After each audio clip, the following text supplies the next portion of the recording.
akhirnya launching juga VOD ala Lutfia. Setelah sekian lama maju mundur mau buat konten video beberes rumah durasi panjang, akhirnya hari ini kesampaian juga Besti.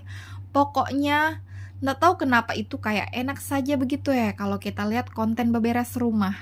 Di sisi lain, sekarang semenjak adanya Facebook Pro, kalau kita buka Facebook, itu rata-rata video A Day in My Life muncul terus di berendaku. Termasuk videoku ini toh. Kadang toh saya suka pikir daripada kita hanya jadi penonton di tengah perkembangan meta ini kan, lebih baik kita mulai juga. Ya, walaupun dimulai dengan video sederhana begini kan, pakai kamera buram, editing seadanya, mbak-mbak pengisi suaranya juga false. Nggak ada merdu-merdunya begitu suaraku nah. Apalah daya, yang penting kita mulai saja dulu. Mau FYP kah tidak, terserah, urusan terakhir itu.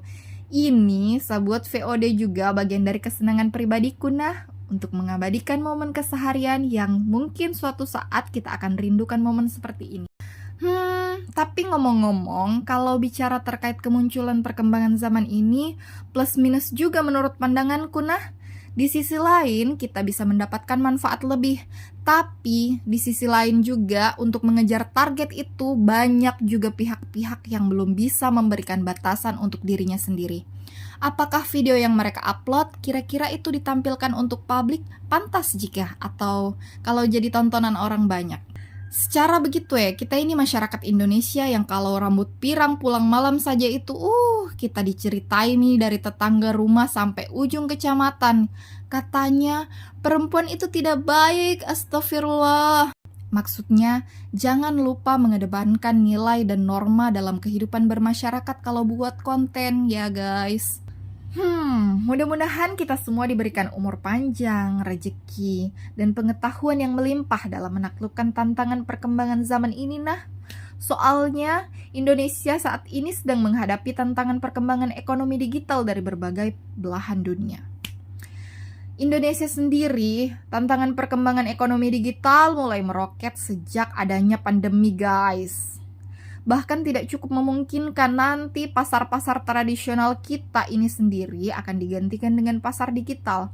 Contoh kecil saja nah. Sekarang di aplikasi sebelah banyak mie yang live jualan bawang merah dan bumbu dapur lainnya. Ini bawang merah. Bayangkan bawang merah saja di live kan jualan. Ini bawang merah bisa jika kita belanja sama penjual sayur keliling yang lewat depan rumah ta. Sebenarnya bisa tapi mau bagaimana lagi? Namanya juga tantangan perkembangan zaman. Dan saya itu salah satunya juga penikmat perkembangan zaman ini. Bawaannya makin malas saja keluar. Kalau bisa kita belanja online, kita belanja mie online saja. Penjual zaman sekarang itu, metode menjualnya dengan pembelinya melakukan transaksi jual belinya sambil rebahan. Kita belanja sambil klik-klik handphone, pembelinya juga sambil klik-klik handphone. Bisa saja mungkin kita lagi di kamar mandi, kita lagi di kamar rebahan. Akhirnya sekarang itu, biar kita mau beli ikan dan tempe saja lewat aplikasi, sudah jadi.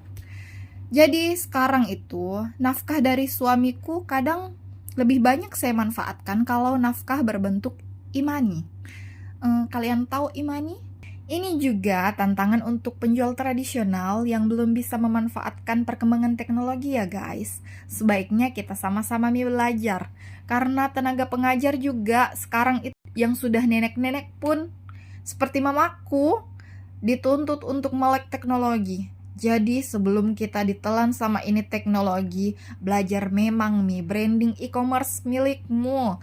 Branding guys, karena kalau tidak seperti itu, UMKM yang ada di Indonesia pasti akan ditelan oleh e-commerce yang seliweran di aplikasi kanan kiri. Sebenarnya perdebatan tentang kemajuan teknologi ini yang secara tidak langsung telah mematikan UMKM itu sudah lama mencuat menjadi pembahasan.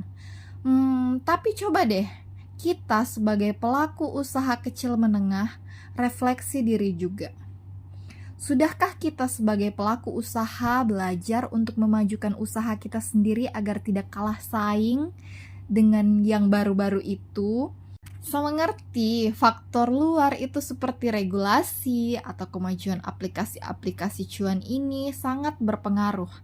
Tapi sebelum kalian tunjuk jari menyalahkan perkembangan teknologi dan aplikasi jual beli online, coba deh tunjuk diri sendiri dulu. Hal-hal yang bisa kita pelajari secara gratis, apakah sudah kalian kesampingkan ego untuk memulai belajar? Coba belajar dulu, jangan salah-salahkan orang. Tapi ngomong-ngomong guys, besti-besti, capek juga kita buat konten VOD begini yang durasi panjang. Capeknya bukan apanya kita buat videonya, bukan capeknya itu. Tapi kita capek bicara untuk isi voice overnya, Pak. Ya udah pale, sudah dulu nah, dadah.